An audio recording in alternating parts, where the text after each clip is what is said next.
To err is human, but at times mistakes in the medical profession can be fatal. All that I will say is, I will take this matter to its logical conclusion because, for one, I will say Fortis Hospital, what they do is, they follow malpractices, they have got no respect for the court, and when caught, what they try to do is suppress facts and make untruthful statements. Because of that negligence, my son has to breathe his last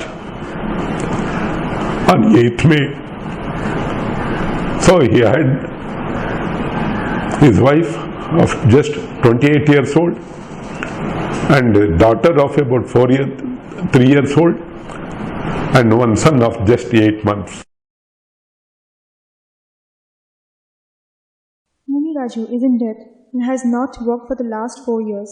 He is taking care of his wife, who ended up in a vegetative state after a surgery that went horribly wrong.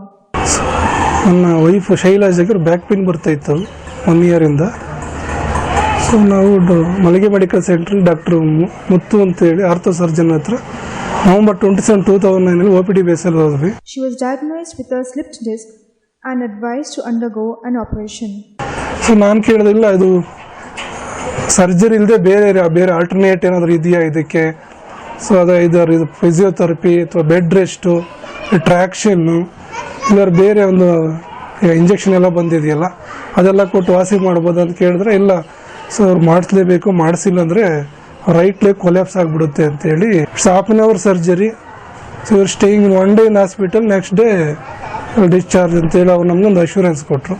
ನಾವು 29th ಅವ್ರು admit ಆಗಿ ಕೇಳಿದ್ರು 1 day before surgery. When the surgery took longer than they were told, they started to get worried. ಹರಿಬಿರಿಯಾಗಿ ಒಂದು oxygen cylinder OTಗೆ ತಗೊಂಡೋದ್ರು hospital ICUಯಿಂದ.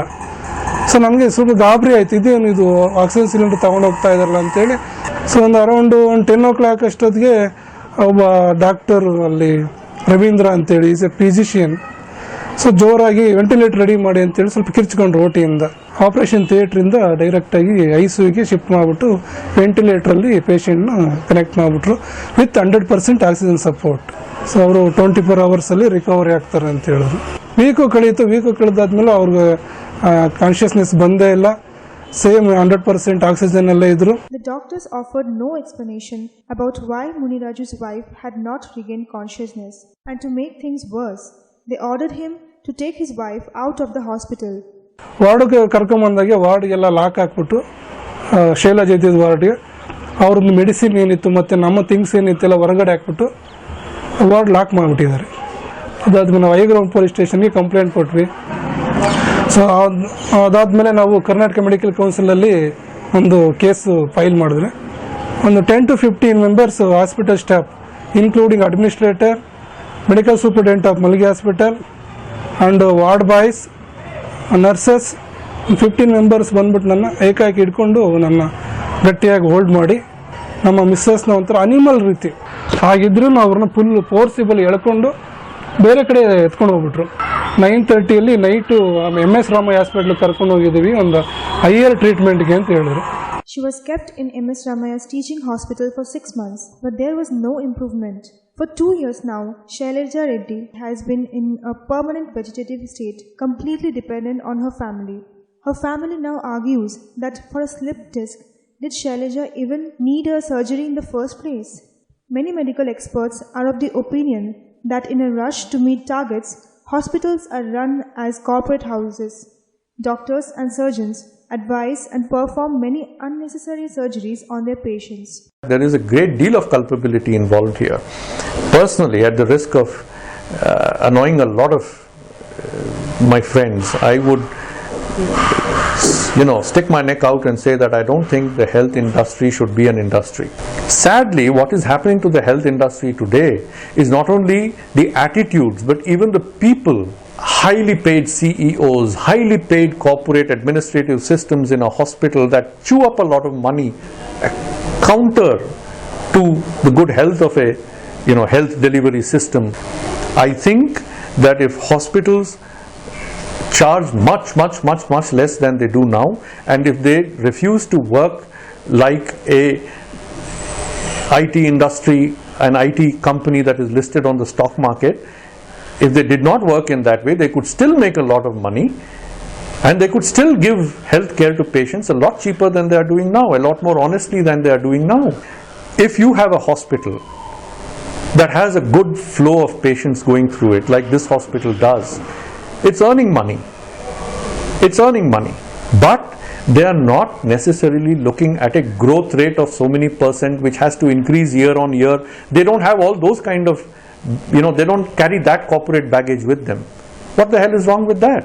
For 4 years, Muniraju has been fighting for justice. He has written letters to every possible authority, from the Chief Minister Yediyurappa to the Human Rights Commission. But it is only after the media highlighted the issue that things started rolling. So ಅವರು ರಾಮದಾಸ್ ಅವರು ಒಂದು committee, ಒಂದು doctor committee ಒಂದು form ಮಾಡಿ ಇದ್ರ ಬಗ್ಗೆ investigate ಮಾಡಿ ಒಂದು ರಿಪೋರ್ಟ್ಸ್ ಮಾಡಿ ಅಂತ ಹೇಳಿದರು. ಸೊ ಡಾಕ್ಟರ್ ರಘುಪತಿ ಅಂತೇಳಿ Victoria hospital is HOD in pathologist. So ಅವರು ಒಂದು ರಿಪೋರ್ಟ್ ರೆಡಿ ಮಾಡಿ ಆ ರಿಪೋರ್ಟಲ್ಲಿ ಮಲ್ಲಿಗೆ ಆಸ್ಪತ್ರೆಯವರು ಪೇಷಂಟ್ ರಿಕವರಿ ಆಗೋವ್ರಿಗೂ ಫ್ರೀ ಟ್ರೀಟ್ಮೆಂಟ್ ಕೊಡಬೇಕು, ಮತ್ತು FIR ಪ್ರಕಾರ ಡಾಕ್ಟ್ರು ಮತ್ತು ಆಸ್ಪತ್ರೆ ಮೇಲೆ ಚಾರ್ಜ್ ಶೀಟ್ ಹಾಕಬೇಕು. ಇನ್ನೊಂದು ಆಸ್ ಪರ್ ಒಂದು ಮೆಡಿಕಲ್ ಎಸ್ಟಾಬ್ಲಿಷ್ಮೆಂಟ್ ಆಕ್ಟ್ ಪ್ರಕಾರ ಹಾಸ್ಪಿಟಲ್ ಬಗ್ಗೆ ಕ್ರಮ ತಗೋಬೇಕಂತೇಳಿ ಒಂದು 3 ಪಾಯಿಂಟ್ಸ್ ಇದು ಮಾಡಿದ್ರು. After this report, the case of medical negligence has been proven in the Karnataka Medical Council. The report states that because of a problem with anesthesia, oxygen supply was cut off to the patient's brain that caused partial brain death, and as a result, the patient remains in a vegetative state. While for Muniraju, legal justice has been delivered, for Suresh Kumar, it is still a partial victory. Suresh Kumar is a retired professor of engineering. He lost his younger son after a simple surgery to repair a ligament tear in his leg. My son was a very good shuttle player. He was working as a senior product development manager in Nokia. So there he slipped down and he got his ligament tear damaged. And that happened probably in the month of November 2009. So after that, he was not very comfortable in walking. He just consulted some orthopedics. They said there is a ligament tear and it is better you get it operated. Now, none of us in the house were prepared for any surgery. But despite all these things, he preferred to go in for the operation only because he was going abroad quite often and he did not want to face any problem there. So then, most unwillingly, we accepted it. The family went to Fortis Hospital and consulted Dr. Sanjay Payel, who agreed that his son needed surgery. They were reassured when they learned that Fortis Hospital was accredited to Joint Commission International, which means that the hospital follows international standards.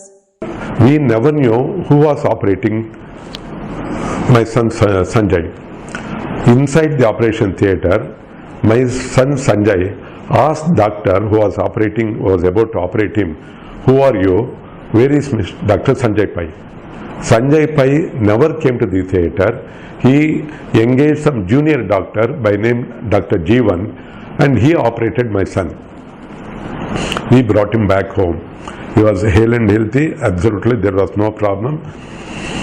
And gradually, say that was on 21st he came back, 22nd, 23rd, 24th onwards he started experiencing mild fever, fatigue, palpitations, short of breath, fatigue and this heaviness in the heart and all that. On 4th May 2010, they consulted Dr. Jeevan Pereira, the junior doctor who had operated on Suresh's son. He referred them to Dr. Rajni Bhatt, who noticed that Sanjay showed symptoms of pulmonary embolism, which meant that a blood clot had formed during the operation and it could have been dissolved by giving him a simple blood thinner. But now it was too late to do anything and Sanjay died. Because of that negligence, my son has to breathe his last on 8th May. So he had his wife of just 28 years old and a daughter of about 3 years old and one son of just 8 months. Suresh Kumar then decided to fight and argued his own case in the Karnataka Medical Council against doctors Jeevan Pereira, Sanjay Pai and Rajni Bhatt. I did not engage any other advocate because somehow or the other I did not get the confidence in any of the advocates. I contacted more than about 8 to 10 doctors, advocates who are supposed to be medical legal advisors, but somehow I did not get the confidence. I argued myself in the Karnataka Medical Council. Luckily I was successful. Suresh fought and won on his own, but he believes that he would not have been able to do it if it hadn't been for his education and affluent financial background. He wonders about the many other cases of medical negligence where the victims are illiterate and underprivileged. While he is happy that one doctor has been convicted, 2 others still roam scot-free, and Suresh believes that they too are at fault. I will see some justice is done. I know very well my son cannot come back. I want to tell him, at least to my own consciousness, that I am not just taken your death for granted. I am going to see that those people who are responsible for your death are completely and fully punished. One of the other main reasons for medical negligence cases is surgeons conducting surgeries without consent. Major Pankaj Rai, a retired army officer, lost his 44-year-old wife Seema Rai after a surgery was performed on her without consent in a hospital which does not have a license to do that surgery. In 2010, my wife, who was suffering from kidney failure, she was undergoing dialysis at Fortis Hospital. She was admitted for surgery. She was under the treatment of a nephrologist whose name is Dr. Rajanna Sridhar, and she passed away after having undergone a combined kidney and pancreas transplant surgery by Dr. Ramcharan Tyagarajan. The things about her case where she passed away was surgery was done without a consent. She did not sign the consent form. Risks as prescribed in the Act in terms of a booklet in English and Kannada were never given to her. The hospital has suppressed the fact that they do not have license to do pancreas transplant surgery. Pancreas was transplanted to her when she had never registered for pancreas, and where the transplant surgeon was himself a member of the authorization committee. The way I see it from so many years and so many thousands of surgeries in my practice, in 99% of cases there is a strong element of miscommunication, absent communication between the doctor and the patient. If you ask me, I think that is the root of the problem of litigations between conflicts between doctors and patients, either because there is a lack of sensitivity as in India as a whole about doctors communicating with patients, being candid with them. That's an issue. There are lots of patients who are unable to understand the complexities of a medical problem, and the doctor is unable to simplify it enough to explain it to them. This is not really the doctor's fault or the patient's fault, and we experience that every day. You have a complex, technically complicated situation, and if you oversimplify it, it's a problem, and if you give it to them with all the technical complications, they're unable to understand. So immediately a conflict starts off. Then you have a problem where the doctor is too busy, won't talk to the family. The family has a tendency to understand what they want. They hear what they want. So these are all issues that impinge on the communication between the doctor and patient. And invariably you will see that when a conflict happens, the first thing the patient side will say is, we were never told anything. Most cases of medical negligence go unreported, and the families do not receive justice because the common man does not know whom to approach and how to go about the whole procedure. Nidhishri Venugopal, an advocate in the Karnataka High Court, has fought many such cases.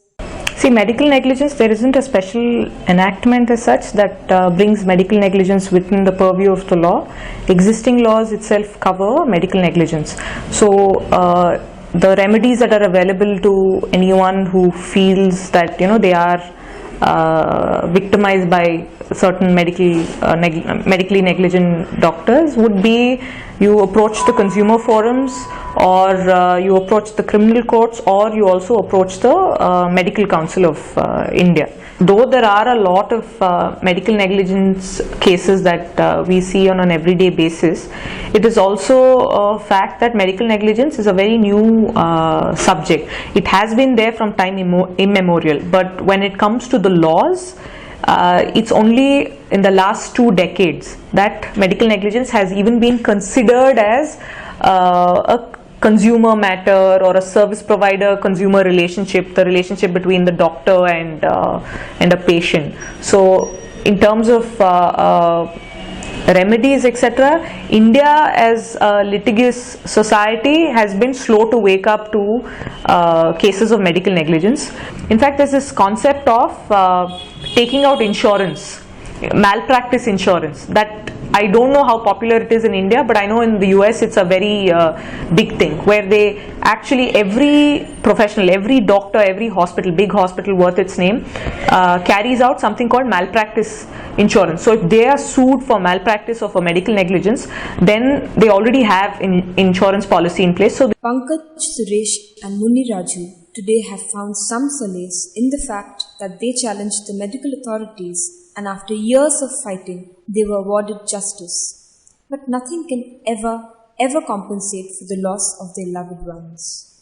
Because of that negligence, my son has to breathe his last on 8th May. So he had his wife of just 28 years old and a daughter of about 3 years old and one son of just 8 months.